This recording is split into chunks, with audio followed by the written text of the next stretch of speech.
Good morning, Camden Chatters. Last Friday, I wrote that the Orioles season seemed hopelessly lost. They have played 4 games since then and things have only gotten worse. The Orioles have just dropped another series to the Cleveland Indians after losing the final 3 games of the set.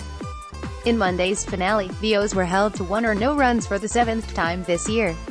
Check out Harrison's recap for all the details. When the series began, the Indians were in last place in the Allen batting average, OBP, SLG, and UPS. Now the Orioles hold those dubious honors.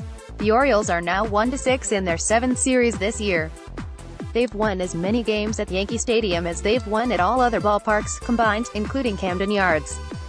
The Birds are 11 games under .500 and are 12 games out of first place. I remind you that we've just begun the final week of April. There are 139 games left to play, starting with 6 home games against the non-contending Rays and Tigers.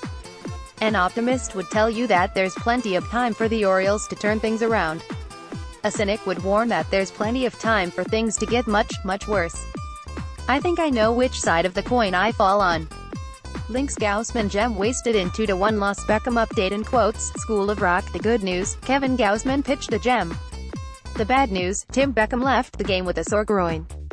Orioles' rocky start leaves a regular workload, inconsistency for late-inning bullpen arms. Baltimore Sun. The theory here is that the Orioles' poor play has caused normally reliable relievers Darren O'Day, Michael Givens, and Brad Brach to struggle. I would argue that those relievers' struggles have contributed to the Orioles' poor play.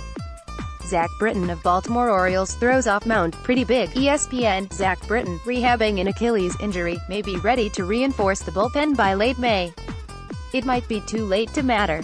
Chris Davis is in trouble. Camden Depot. You guys, I don't think the Chris Davis contract is going to work out. Matt Perez digs into the numbers and finds very little reason to be optimistic about a Davis turnaround. Machado, Manea, Corbin win weekly honors. MLB.com. The Orioles may be awful, but at least Manny Machado is still great. Thanks to his sizzling hot bat, he was named Alco Player of the Week along with the guy who pitched a no-hitter. Orioles birthdays and history. Is today your birthday? Happy birthday. One very recent Oriole shares your birthday. Beef. Wellington Castillo, the club's primary catcher in 2017. Last year, Castillo went 1 for 4 with a double on his birthday as the Orioles beat the Rays. Castillo is now with the White Sox, hitting .233 with a .754 ops, 2 homers, and 4 RBIs. On this day in 2005, Sidney Ponson threw a complete game against the Blue Jays while Melvin Mora and Sammy Sosa homered off Roy Halladay. It was a rare victory for the Orioles over the late Halladay, who went 20-4 in his career against them.